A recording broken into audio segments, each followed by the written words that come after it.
గడప లోపలే కులం గడప దాటితే హిందువులం అనే నినాదంతో కాకినాడ నగర హిందూ సమ్మేళనం నిర్వహిస్తున్నట్లు నారాయణ మురళి పేర్కొన్నారు. కాకినాడ అచ్యుతాపురం రైల్వేగేటు వద్ద గల వ్యాసభవన్లో రాష్ట్రీయ స్వయం సేవ సంఘ ఆధ్వర్యంలో ఈ నెల 1వ తేదీ నుండి 30వ తేదీ వరకు నిర్వహిస్తున్న హిందూ సమ్మేళనంలో భాగంగా మీడియా సమావేశం నిర్వహించారు. ఈ సందర్భంగా నారాయణ మురళి, ఆర్ఎస్ఎస్ జిల్లా సంఘ సంచాలక్ విజయప్రకాష్, నగర సంఘ సంచాలక్ ఆదిత్య శర్మ, సమాలోచన state co convener V V Subbarao, నగర కార్యవాహ బాలాజీ, ఆర్ఎస్ఎస్ జోన్ పిఆర్ఓ అప్పాజీలు పాల్గొని హిందూ సమ్మేళన కార్యక్రమ వివరాలను వెల్లడించారు.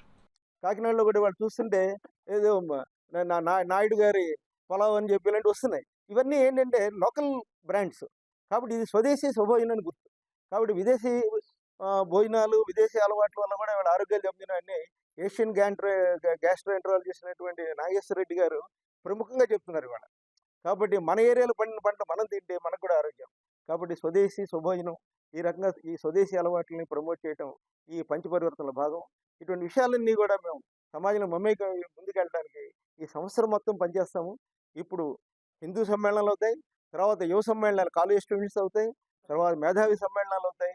ఇలా సమాజం మొత్తాన్ని కలిపి వాడలా కూడా మనం అందరం కలిసి దేశాభివృద్ధిలో ముందుకెళ్తూ 2047కి ఇండియా డెవలప్డ్ కంట్రీ కావాలంటే అది ఒక కళ కాదు, ఓ నినాదం కాదు, అది ఓ ఆచరణ అని చెప్పి మనం ప్రూవ్ చేసి 2047 నిలబెట్టాలి అంటే మేము ప్రగాఢంగా విశ్వసించే సమాజంలో ఇటువంటి మంచి లక్షణాలు ఉంటే ఆ సమాజానికి గుర్తింపు వస్తుంది.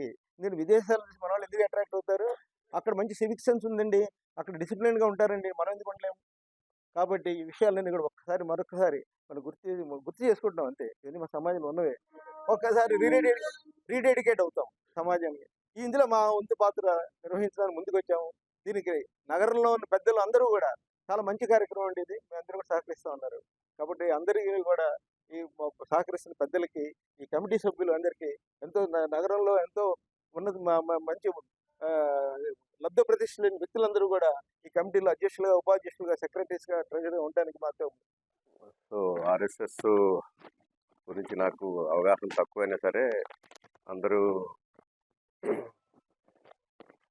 పాటించేది, ఫాలో అయ్యేది ఏంటంటే ముందు మన హిందూ మతం దాన్ని కాపాడుకోవడం, దాని ఆచారాలు, పద్ధతులు, వ్యవహారాలు నిలబెట్టుకోవడం అనేది ముఖ్య ఉద్దేశం ఒకటి. దానికి సంబంధించి నా తరపు నుంచి మేము ఎప్పుడు కూడా కాకినాడలో గోకులం అని చెప్పి టెంపుల్ కట్టించాము 17 సంవత్సరాల క్రితం. అలాగే విజయనగరంలో 15 సంవత్సరాల క్రితం రామనారాయణ అని చెప్పి ఒక టెంపుల్ కట్టించాము. ఈ టెంపుల్స్ కట్టించి వాటిని నిర్వహిస్తున్నాము.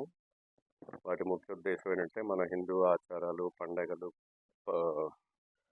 దాని తాలూకా ఇంపార్టెన్స్ ఎలా నిలబెట్టుకోవాలి, ఎలా నిర్వహించుకోవాలని చెప్పి అందరికీ తెలియపరిచే విధంగా సూచనలో నిర్వహిస్తున్నాము. అందరినీ కూడా మనం హిందూ ధర్మం, హిందూ మతం కాపాడుకోవాలని చెప్పి ఒక ముఖ్య ఉద్దేశము. ఇప్పుడు ఈ 100 ఏళ్ళకి సంబంధించి కూడా పంచపరివర్తన అని చెప్పేసి ఒక 5 కార్యక్రమాలతోటి నిర్వహిస్తున్నారు. ఆల్ ఓవర్ ఇండియా ఫాలో అవుతున్నారు. మొన్ననే అక్టోబర్లో మోడీ గారు కూడా సెలబ్రేషన్స్లో ఫాలో అయ్యి అటెండ్ అయ్యి ఒక స్టాంప్ ఒకటి 100 రూపీస్ కాయిన్ ఒకటి కూడా రిలీజ్ చేశారు.